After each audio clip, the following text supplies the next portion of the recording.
going to talk to you about the concept of shaking the dust off your feet in your relationships with difficult people. No one likes to be rejected. No one likes to be criticized. No one likes to be ignored or disapproved of. But there will be times that we all experience those things.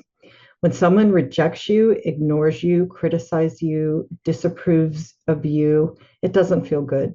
And especially if you are dependent on that person's approval and that person means a lot to you, it will be even harder. We're all impacted when this happens. And it could be if you have the fear of abandonment, that your reaction to this will be exacerbated and it will just feel overwhelming to you. But you can respond to it in a way that shakes the dust off your feet so that you will not be trapped by needing people's approval and having to appease and please people and lose yourself in the process, or not be able to detach in love from things that are being said and done to you. We don't want to set up a stronghold in our lives where we need people's approval in order to be okay. So, to break a stronghold, if we have that where we need people's approval, this is what we need to keep in mind. Fear God more than we fear man. Okay, God holds our soul in his hand. So we need to be mostly concerned with what God thinks about us. We want his approval first. And then the next thing is to approve of ourselves. We want to feel good about what we do and what we choose. And when our actions are in line with what we believe is right, we will have what's called, we will be cognitively dissonant, cognitively in line. It'll be the opposite of cognitive dissonance, where we're at odds with what we think is right with by what we're doing. But we want to be in line and be living the way that we feel we are convicted to live and what is right. Remember, when somebody doesn't like you, that there are other people that do. So that is not the final conclusion about who you are or what is right, because some people like you. Not everyone disapproves of you just because someone does. You are responsible for what you say and what you do, but you are not responsible for what other people say and do. So you are not responsible for what somebody thinks about you, and you don't have to change that person's opinion and prove that that person is wrong. That will help you be able to detach from what the person is saying. You can feel the pain, feel the hurt, feel the rejection, but then you can choose how to respond to it. It doesn't have to completely destroy you. Remember, other people's words and actions do not define us. Just because someone says it does not make it so. But other people's words and actions do define who they are. So if someone does something ugly to you, it's saying more about who that person is than it is saying who you are. That is super important to keep in mind when you are dealing with mean, abusive, narcissistic, malicious people who don't care how they hurt you.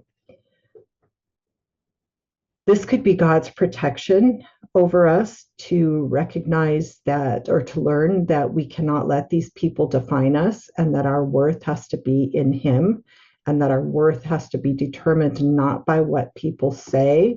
So this could be a reminder that that is something that we need to hold on to and not allow people to define who we are or what our worth is.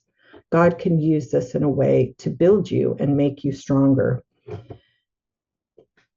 We could always remind ourselves that we're in a spiritual battle. And for those people that are overwhelming us and that we cannot stand against, we don't know how we are able to withstand what they throw at us, we can engage God, and we can ask for his power and his help, and let the Holy Spirit do the fighting instead of us. We don't ever have to fight a battle or a person in our own power. We can respond with a sound mind that God has given to us. A sound mind is a mind that can discern what is right and know what is right and have the courage to do it. That is soundness of mind. That comes from 2 Timothy 1:7. For God has not given us a spirit of fear, but of love, power, and a sound mind. Other uh, scriptures, or like King James Version, that's how it's in the King James. New International Version says, and of self discipline, which is also important. Power and self discipline, the discipline to choose how we respond and choose how we take that on. We don't have to respond out of hurt, anger, retaliation, but we can respond in a wise way. So remember back in those days, Jesus told the disciples as he was leaving them with words of how to continue with sharing the gospel after he was gone. This was one of the things that he was reminding them as they went out. He was saying, if you go into a town, you go and it welcomes you, then go in there, share with things with them, talk to them about things, tell them about the good news. But if you walk into a town and it doesn't welcome you, shake the dust off your feet, turn around, go to a different town that welcomes you. Back in those days, you know that people wore sandals or barefoot and they had dusty roads. They were not paved. So literally, they did need to shake the dust off their feet when they got done with their journey, or maybe even before they came in to certain buildings, they needed to shake that dust off your feet.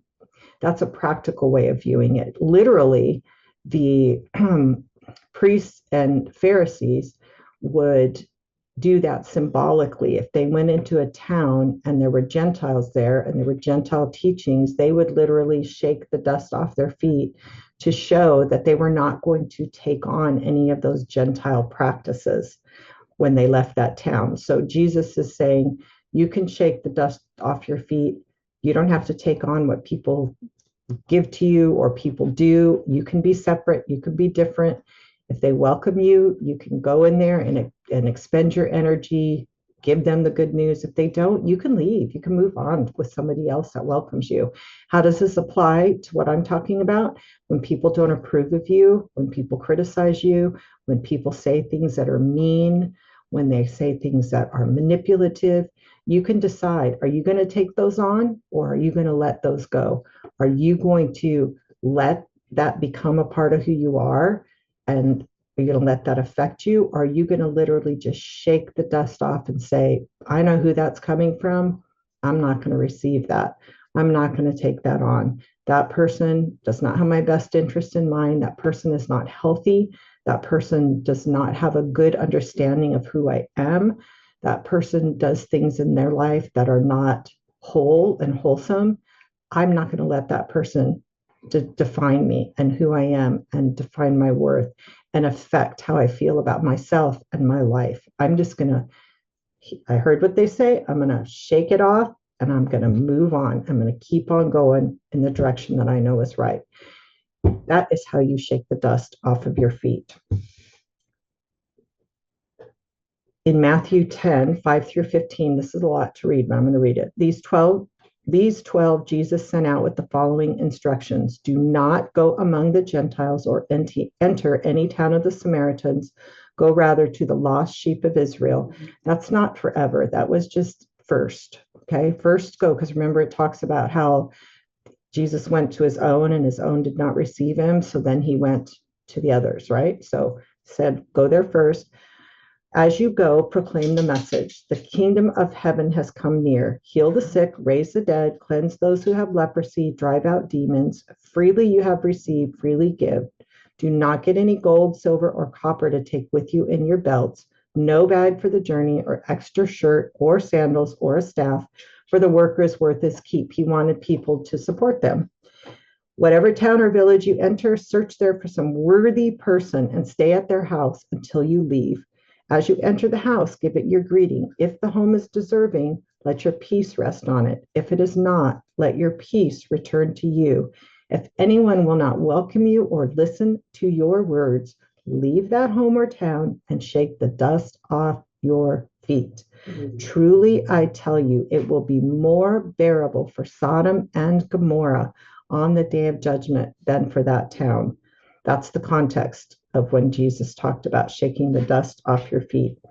And as I said, 2 Timothy 1:7, for the Spirit of God does not make us afraid or timid, but gives us power, love, and self-discipline, or power, love, and a sound mind.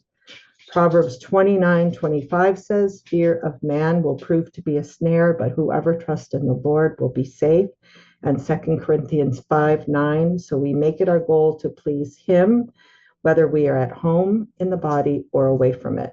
We're going to please God first, not men.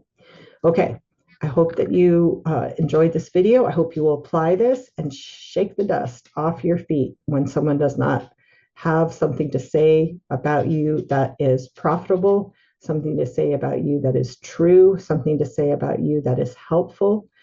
Shake the dust off your feet. So I'm putting up all of my videos onto my podcast, Change My Relationship.